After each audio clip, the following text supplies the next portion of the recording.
What do you do when you go home at night? You mean read or? Yeah, as a modern day human. Well, me, I take care of kids until they go to bed, and then I spend a little bit of time with my wife and go to bed. I do try to read at night, but yes. With your wife on the couch watching Netflix. Like that's what everybody does. They watch a series. We're big in the Ted Lasso's out right now, season 3. Yeah, I'm just saying everybody watches a series. Yep. And that's when it hit me, talking to educators all the time, they would say the series that they're watching. Mm-hmm. And so that's when it hit me. I'm like, Brian just hit a jackpot. So I said, yeah, go for it. So Brian starts the work and does a lot of the heavy lifting on the book.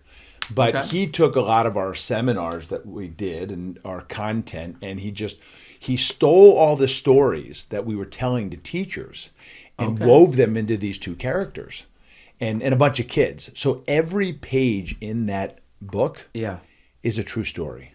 I can take you to almost every page and say, oh, that happened at Seaford, Long Island. This happened there. So there's not one piece of fiction in that book, really. It's all true. So can I ask Brian? So Brian, you wrote this for the most part?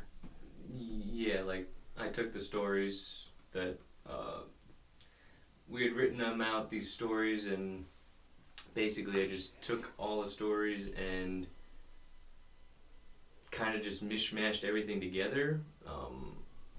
And I did the majority of the writing. But like the dialogue and all that? Yes. Yeah. Okay, that's... And then I frustrated him beyond belief because he would send me chapters and I would rewrite them and say, no, this has got to fix and that's got to... So we spent, a solid year at least working on this book. Okay. Yeah. I was going to say, how many pages is it? 200? 180? Page count, I'm not sure. Word count, it's like between 40 and 50, I think. It's a pretty sizable book. Yeah, it's not bad. Yeah, I mean, it's not like a pamphlet book. I mean, this obviously took time. Yeah. So who, if you don't mind me asking, did you have, maybe we can I'll direct it at you because you're on the mic, but Brian, you can chime in. So the janitor, is there someone that you had in mind or just a fictitious person? So there is an actual person. And then the gym teacher, same thing? Everybody in there is a real person. So, but it was based off a specific person? Yeah. Okay. So my favorite one to talk about is Tim. Tim is the janitor. And so the premise of the story, real quick, and when I talk to people about it and I put a copy in their hand, and I've given them about 500 copies away to teachers this year, which has been wonderful. And every school I go to, I bring a handful in, give them away, and I say, hey, let me tell you about this for just 1 minute. And I say, this is a fictional allegory. Every page is a true story. It's about a young phys ed teacher. The book is based on a destructive decision, a young man. In real life, his name was Evan. And Evan did the unthinkable in the 11th grade. Mm-hmm. I was in a wrestling room many times with Evan. Couldn't have picked him out of a lineup. He just was one of these invisible kids. You knew those kids in school. Mm-hmm. And until he wasn't. And when he did the unthinkable, his phys ed teacher, wrestling coach, is a guy that I know, really questioned what he was doing, because he signed up, like a lot of phys ed teachers that I've talked to over the last decade. I got into this sport to turn boys into men and men into champions. That's why I got into phys ed, because that's what was done to them, right? And that old school, 1980s, 1990s, like that's just what you did. And after, in the book, Bruce loses Alan. In the book, his name is Alan. He just says, this isn't why I got into teaching.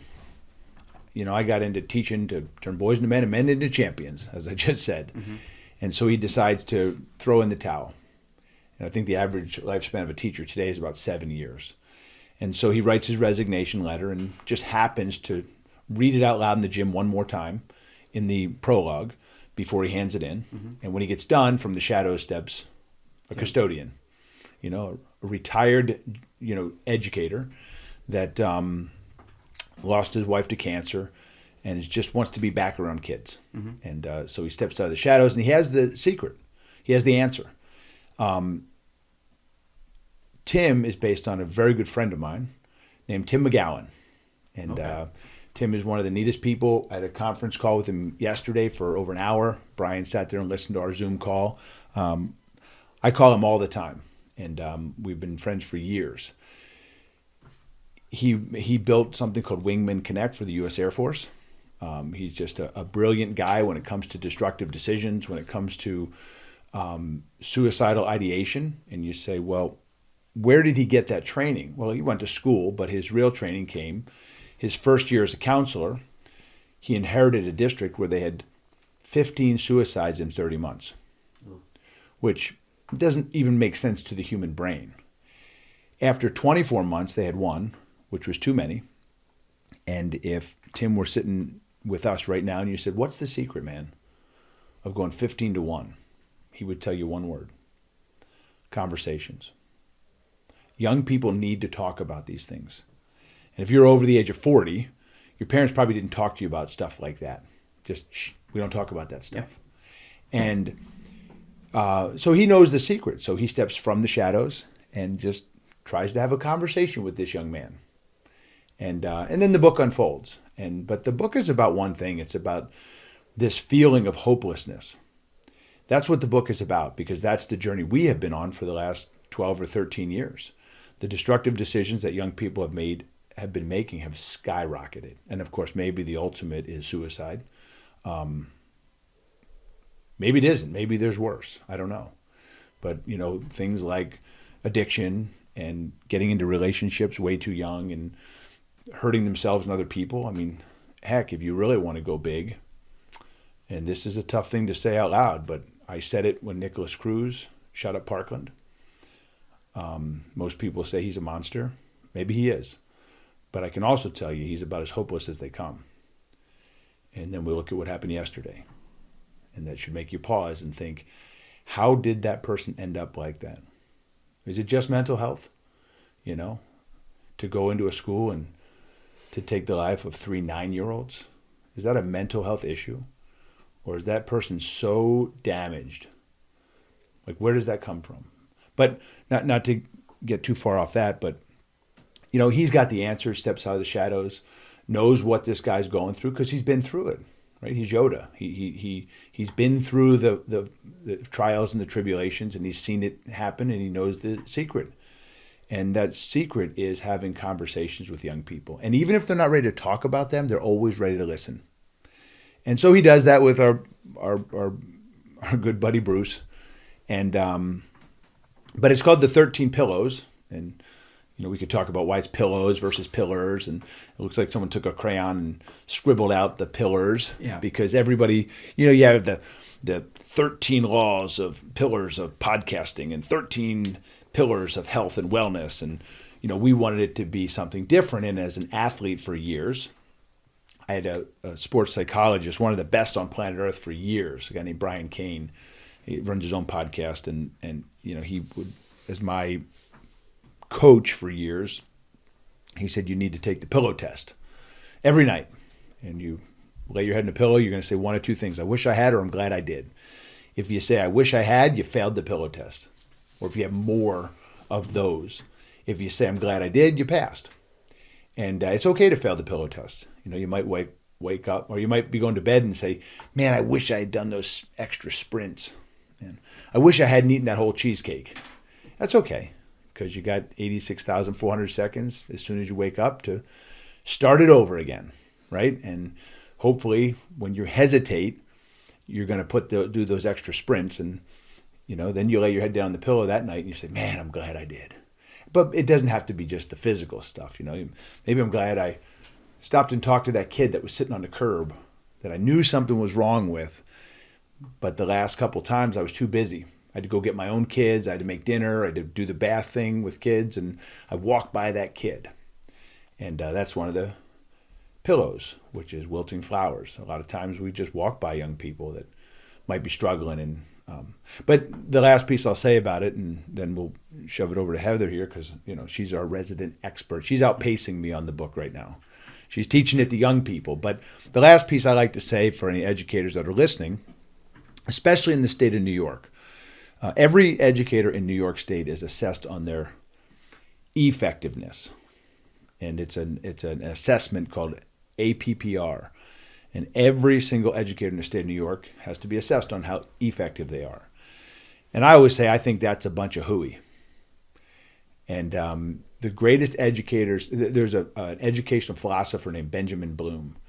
and he had a couple of different great theories. And one of them, he said there's 3 domains of learning, right? And every educator learns this in graduate school, and then you forget about it. But there's the cognitive domain, right? There's the psychomotor that interacts with the world. But Bloom said in order to connect the head to the hands, you had to go through the heart, or the affective domain. And all of the great educators in the last, well, I'd say in the last 30 years, but I didn't really get woken up and, until we started doing the work that we're doing. But all the great educators that I've met share these 13 great core values, competencies, whatever you want to call them. But just these 13 pillars, they share them. And when I find the great ones, all of these things are how they operate when it comes to their profession, when it comes to handling students, when it comes to handling parents or their other co-teachers. They all have them. And for years, we've been collecting them and saying, man, pillar number 1, it's a marathon, not a sprint. When you're a young educator, and I said I was going to land here and turn it over to Heather here, but just to illustrate it, when you're a young educator, you get out of school and you're on fire, and you're going to sprint these kids across the finish line, right? You're going to, I got to teach this, I got to teach that, and I got to, whether it's math, English, phys ed, I got to teach these skills. And very quickly, you overlook that most young people, especially today, it's never been harder to be a young person than in the world today. But most young people, a lot of them are in survival mode. And as an educator, my job is to teach you, right, this cognitive domain, and I got to get you to be able to do these skills in phys ed, that psychomotor, but when someone's in survival mode, good luck. That kid's in a marathon. And if you don't treat them that way, number 1, you're probably not going to ever connect with them. But number 2, you're never really going to reach them. You're never going to help them, because what that kid's going through, it needs time and patience, and not someone to say, hey, math is what you need to learn this equation. Okay. We'll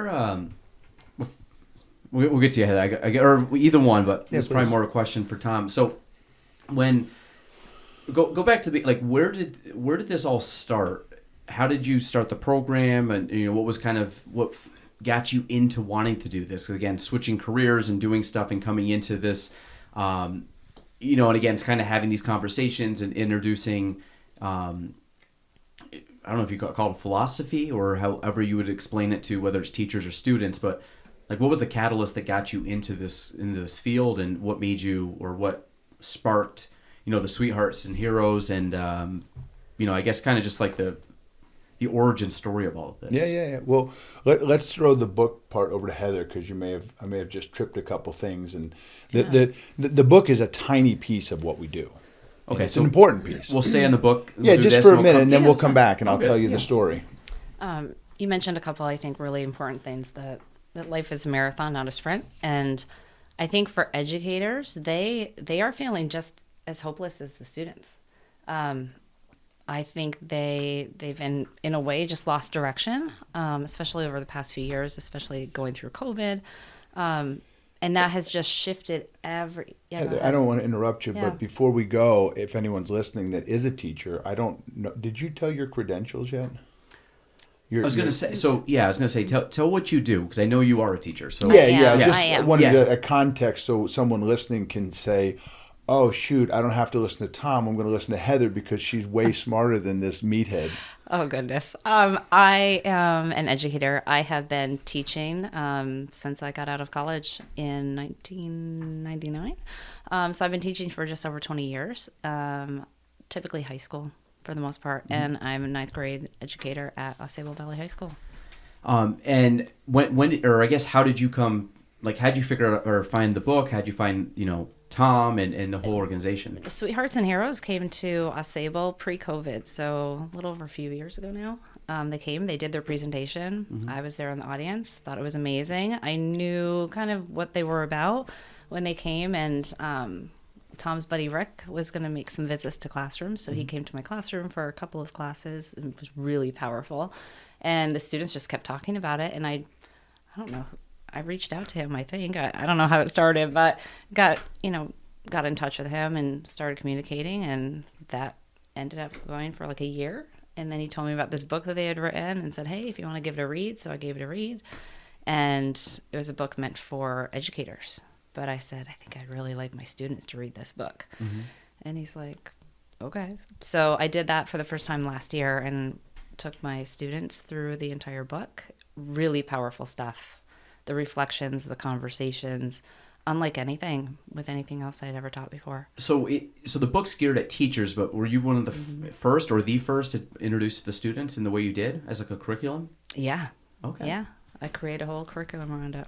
And was that, is that eye-opening? Was that ever an intent for it to get that? Never. That ground level? Brian and we never even talked about students reading this book. It was only meant for teachers. And then Heather read it to her students, and she kept saying, oh my gosh, you got to read this. And she would make little assignments, and she'd send me some of the reflections that these students have or had. And I remember, kids were saying things like, why can't more teachers be like Bruce? And listen to kids more. Mm-hmm. And these were things that like I talked to educators about, but now it wasn't me preaching, what I think, teachers need to do. It was, if you really listen to kids, they'll tell you what they need. You just got to pay attention. And they see themselves in the characters. It's so powerful, whether they see themselves directly or a friend of theirs. But yeah, the connection that they have with Bruce as we read the story is amazing. They're like, yeah, Tim is going to help, Bruce come alive again. And they notice that Bruce fails. And they like that. They're like, well, at least he's trying. All my kids, and I'm walking them through the book again this year, and they all say the same thing. Well, at least he's trying. So they appreciate that. And they're about 13, 14 years old? 14, yeah. Are the kids, like you said, I think, and a lot of the like you said, the pages, there's some heavy topics and heavy themes, and, a lot of it, it's not very, like you said, it's not a common, dinner table conversation you're going to have with parents or friends or anything like that, but you start reading it, and I think a lot of us, I'm listening to it too, and I'm far removed from high school, but you still look at the idea that you're like, I do remember the invisible kid. I do remember, or even now, and I think we kind of spoke off air, I do think it's harder being a kid now with the connectivity, with just everybody. There's nowhere to escape. Like at the end of school, we could go home and we were hanging out with our buddies or watching TV with our siblings and family, but we didn't have the. I think AIM was the first intro to it back in the day, but you had to be on a computer and like. One of your siblings was on it. You kind of got bumped out, but now you have your phone, so there's no escaping that. It's kind of same thing. I feel. Like adults, we feel it too, where we're always connected to our phone, and when we can, like right now, we can disconnect from phones. It's like, okay, this is nice. We're having a conversation, but you feel, separated from just that constant, grabbing. So the students, when you introduce this to the students, because it's not a normal conversation that we typically see and have, but did kids find some like comfort in the fact that like this is written on pages and we're reading it together, where there was a connectivity of like, okay, this isn't as I want to say a taboo, but this isn't as crazy to talk about now because it's kind of out in front. We're all reading the same book, and it's like, well, I know Tom read, or not this Tom, I know, well, Bob or Mike or Sally, they all read this book, so I know we can talk about the same context. So it just made the conversation a little bit more open, or? Absolutely. This is a book that last year as well as this year, we read it out loud together. So it's not a book that I'm having them read independently because I want those powerful conversations. I'm also taking my time reading the book with them. So like you said, it's a pretty heavy book.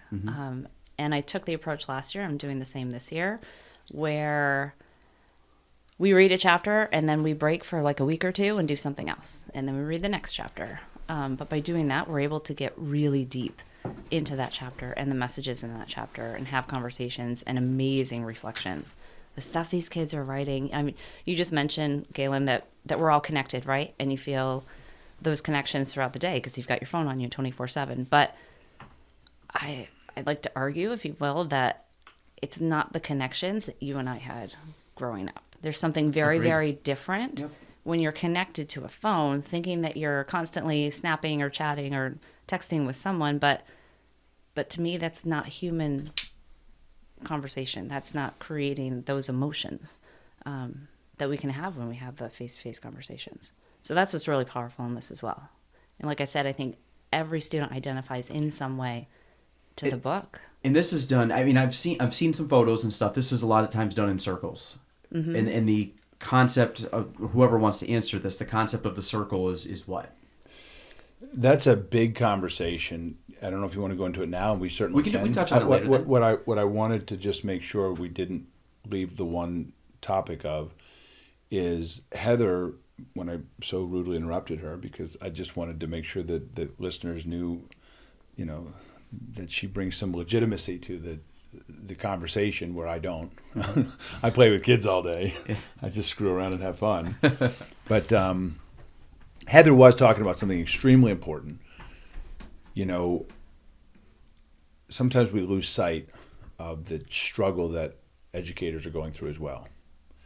And so that's where I interrupted you, just about how powerful this book was, not just for students, but for teachers and what the challenges they're going through as well. I think teachers and gosh, I can speak that we led a bunch of educators through this book, through a virtual book club recently, and we're in a second session now. And just being able to hear from educators around the state or in the whole Northeast that we are all experiencing the same thing. And I think many of us are feeling hopeless. Tom mentioned earlier that the average teacher now is only in the profession for 7 years. That's unlike anything that I grew up with. You knew the teachers that were there until they retired. Mm-hmm.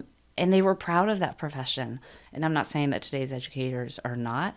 I just think that they have so much that they are faced with that it's overwhelming, completely overwhelming. No longer do you become a teacher and you're just teaching content. That's I guess what would be the challenges that teachers are facing now, more so than what the teachers you grew up with or I grew up with? That there's so much more than just the content you're teaching.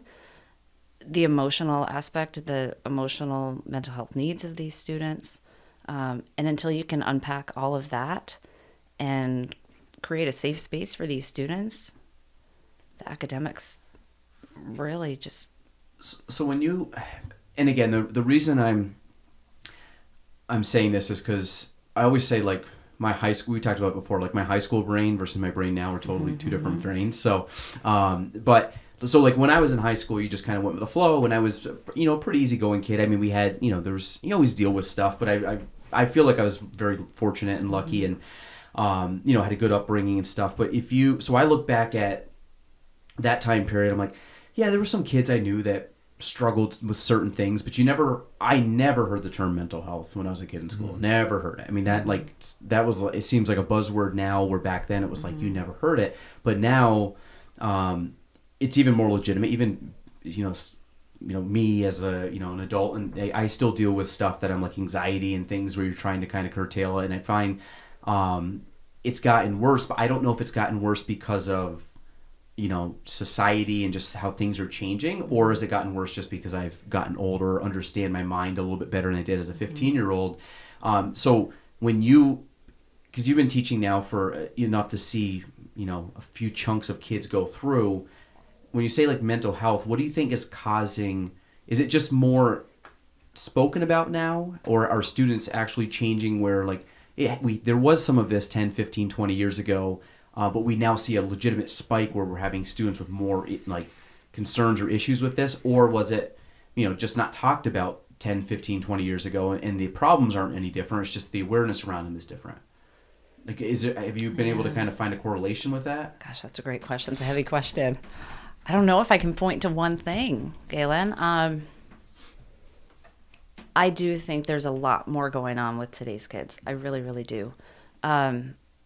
Just because they're all writing about how they don't feel worthy. There's such an undertone of distraction in their brain all the time, that they're not able to come to class and compartmentalize things and be able to do what they need to do at school, so to speak. Is that from the I'm going to call it like overconnectedness, but like social media, but yeah, it just, kids living on their phone in a social world, like you said, you can, at your fingertips, you can ping pretty much anybody in the world. Do you find, and they can receive it too, so like bullying goes further, and then even if if you're an athlete and you're playing a game or something, like I remember as a kid, I didn't know the players on the other team until I played them and I read their name in the paper. Mm-hmm. Now these kids are friends on Facebook and they're snapping each other. Now they know every highlight reel the kids are going up against. And back when I played, I was like, that kid from the rival school, yeah, we don't like him. He's on the rival team. Mm-hmm. He's, and actually it's kind of funny because a couple guys now are good buddies of mine that were like rival kids back then. But it was just, we were at a different time period. So do you find that like that speaks to it a little bit? Just in the sense of like, just because I kind of go back to, there's really no, it's very hard to escape that day to day. Like when you go to, first period class versus at home at night, mm-hmm. you're still with your peers. Yes. And it's like, you just don't get that time to be alone. And like, I like being, I consider myself an extroverted introvert. Like I like my alone time. Mm-hmm. I like just kind of chilling and being by myself or, and I find that I have to proactively make that time for myself to do it. Where if I just got in the kind of that flywheel of life, that would never happen. Mm-hmm. Just you get hit from everything with all these distractions. So like I actively try to put a guard up against that. But again, I'm a 30-year-old man versus a teenage kid that's mm-hmm. trying to figure this out and maybe doesn't have the tools necessary or the societal pressure. Where I think as you get older, you have I'll say less cares to give and don't and certain things stick with you. But as a kid, it's very tough to say no to your peer or no to if you have someone just kind of that peer pressure, it's very tough to fight against that. You may not want to, but then you feel like, again, that pressure, that collective pressure of like, well, everybody else is doing it, I'm going to go along for the ride. Yeah, and a 14-year-old doesn't know how to set up boundaries for themselves, mm-hmm. Doesn't know when to, unplug for a bit. There's a lot there. I don't know, like what do you see because you're in all the different schools too. Seeing the same thing, right? Seeing the same thing. Go ahead, and yeah. I just want to collect my thoughts on it. Right. Yeah. We'll toss the talking stick over to Tom. Yeah, there's that's the question we're trying to solve, and Malcolm Gladwell, Outliers, mm-hmm. and some of those great pieces of work. He said, it's the Swiss cheese effect. These destructive decisions, the thing that we really spend a lot of time on, it's never one thing. It's not, a plane doesn't crash because of one thing. The engine doesn't blow up. There's 4, 5, 6 things, and those holes have to line up. And I think what we're seeing now in the world today is these holes lining up. Maybe there is a big chunk of social media in there. When you were just talking about, the conversations you would have as a kid versus conversations kids have today. Mm-hmm. This social engagement system, the SES, they say that, your brain does 10 quadrillion things per second. I don't even know what that means, right? But most brain scientists, we put this in the book, and Benjamin Leibniz started this work years ago, the readiness potential, and he did a lot of the early work in the 70s on the subconscious and how it is really in the driver's seat. 96% of all your conscious decisions are made milliseconds up to 7 seconds before you consciously make one. Like the next time Heather takes a drink of that water, some of that neural activity happens before she consciously thinks about it. Mm-hmm. When I'm watching the way your hands are folded right now and the ring on your finger, and there's a tiny little space between, it's a little big in the way I see it, and the way you just smiled and the way you're resting your hands on your chin and you're shaking your head and the lines around your eyes now. And like my brain's soaking up all of those things. And, it's helping to build a neurological set of paths in my brain. And we have cut that in half in our kids. 9 hours is about the average time a kid spends in front of a screen now.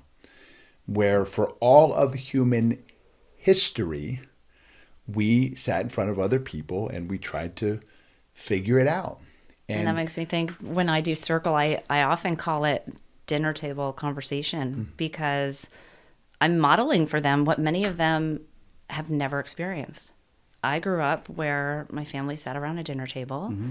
You talk about your day and you stay and talk and talk and talk long after the food is gone.